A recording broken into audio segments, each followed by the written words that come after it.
Maligayang pagbabalik mga sir, welcome sa ating Boxing Daily News.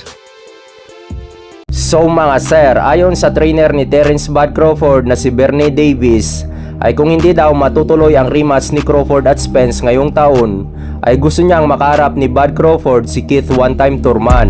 Pagkatapos daw kay Thurman ay susunod nila si Jermell Charlo. Good business decision to mga sir kung si Thurman ang kanyang kalaban, dahil magaling magmarket ng laban si Keith Thurman. Nakita nyo naman kung paano mang-trash talk si Thurman noon mga sir kay pambansang kamao Manny Pacquiao para ma-promote ng gusto ang kanilang laban. Medyo hindi kasi magaling mag-hype ng laban nitong si Crawford mga sir.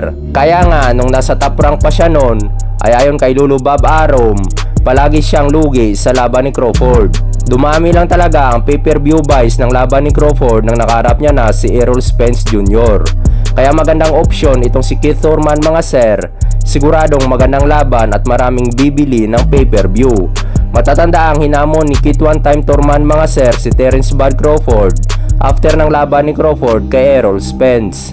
Sa kabilang banda mga sir, laban ng Jerwin Ancajas at Takuma Inoue ay sinusubukang ikasa ni MP President Sean Gibbons. Target na gaganapin ang kanilang laban sa Japan ngayong November. Si Takuma Inoue mga sir ay ang current WBA Bantamweight Champion. Nakuha niya ang WBA belt nang talunin niya si Liborio Solis via unanimous decision, matapos ibagante ng kanyang kapatid na si Naoya Inoue ang 4 na titulo at umakyat sa Super Bantamweight.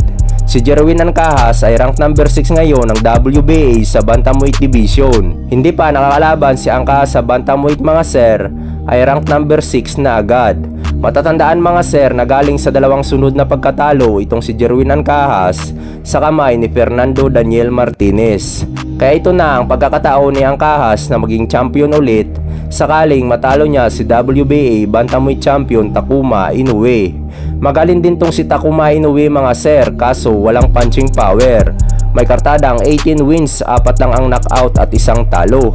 Tingin ko dito mga sir, pag natuloy ang laban, mananalo si Jerwin Ancajas via knockout at mananalo naman si Takuma Inoue pag umabot ng desisyon. Sa kabilang banda mga sir, Cuadro Alas Casimero sumagot sa banat ni Wonderboy na papalag daw kahit kanino maging kay Cuadro Alas.